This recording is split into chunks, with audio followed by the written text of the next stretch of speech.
बहुत ही ज़बरदस्त कहानी है। आप लोग इस कहानी को एक बार ज़रूर सुने। मैंने और मेरे दोस्त विक्रम ने भानगढ़ की कई कहानियां सुनी थी और लोगों के मुताबिक भानगढ़ इंडिया की सबसे डरावनी जगह है। वहां सूरज ढलने के बाद अंदर जाना कानूनन मना है। कहते हैं इस किले में राजकुमारी रत्नावती रहती थी, जिसकी खूबसूरती की चर्चा दूर दूर तक की जाती थी। किले के पास एक सिन्हई नाम का तांत्रिक रहता था, जो राजकुमारी की सुंदरता से मंत्रमुग्ध हो गया था और किसी भी कीमत पर राजकुमारी को हासिल करना चाहता था। एक बार राजकुमारी अपने दोस्तों के साथ बाजार में इत्तर खरीदने के लिए निकली। उस तांत्रिक ने यह देखा और इत्तर में काले जादू की मदद से ऐसा कुछ मिलाया जिसे लगा कि राजकुमारी उसके वश में हो जाती। किसी नगरवासी को इसकी भनक लग गई और उसने राजकुमारी को जाके ये सब बता दिया। ये सुन के राजकुमारी ने वो इत्तर की बोतल महल के बाहर फेंक दी और वो चट्टान पर जा गिरी। काले जादू के कारण वो चट्टान उस तांत्रिक की ओर आकर्षित हुई और उसे कुचल डाला। अपनी आखिरी सांसें लेते हुए उसने पूरे भानगढ़ को एक श्राप दिया। भानगढ़ अब कभी सुखी नहीं रह पाएगा और यहाँ जो कोई भी निवास करेगा सब मारे जाएंगे।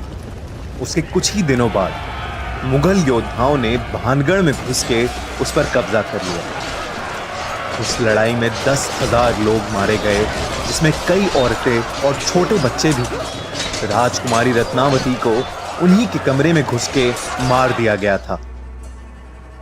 कहानियों की माने तो आज भी वहां उन लोगों की आत्माएं घूमती हैं और जो भी इंसान सूरज ढलने के बाद वहां गया है वो कभी वापस नहीं लौटा।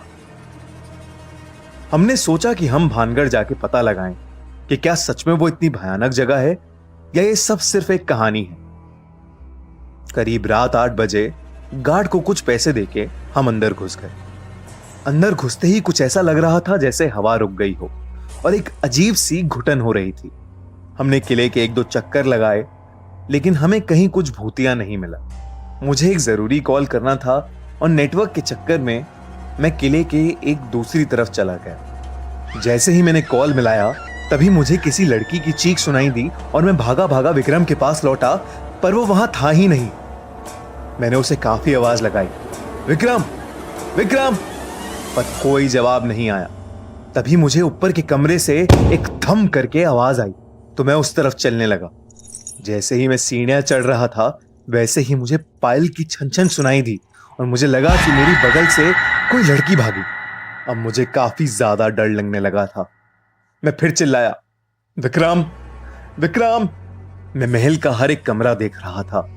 तभी मुझे एक कमरे की खिड़की की तरफ विक्रम खड़ा दिखा और मेरी जान में थोड़ी सी जान आई। विक्रम, कहां था यार तू? जल्दी चल यहां से, गलत आ गए हम यार, प्लीज चल यहां से, चल जल्दी से। विक्रम ने कोई जवाब नहीं दिया। मैंने जैसे ही उसका हाथ पकड़ा वैसे ही पीछे के दरवाजे से मुझे विक्रम की आवाज सुनाई दी। जब मैंने देखा कि विक्रम तो अभी दरवाजे से आया है और मैंने जिसका हाथ पकड़ा है वो कोई और है, तो मेरी बुरी तरह हालत खराब हो गई। जैसे ही मैंने उसका हाथ छोड़ा उसने मुझे मुड़ के देखा। उसे देख के मैं कांपने लगा और पीछे गिर पड़ा। विक्रम ने मुझे उठाया और हम दोनों भागे भागे वहां से निकले। मैंने उसे बताया कि मेरे साथ क्या क्या हुआ और विक्रम ने बोला कि उसे भी महल में किसी लाल साड़ी वाली औरत का भूत दिखा।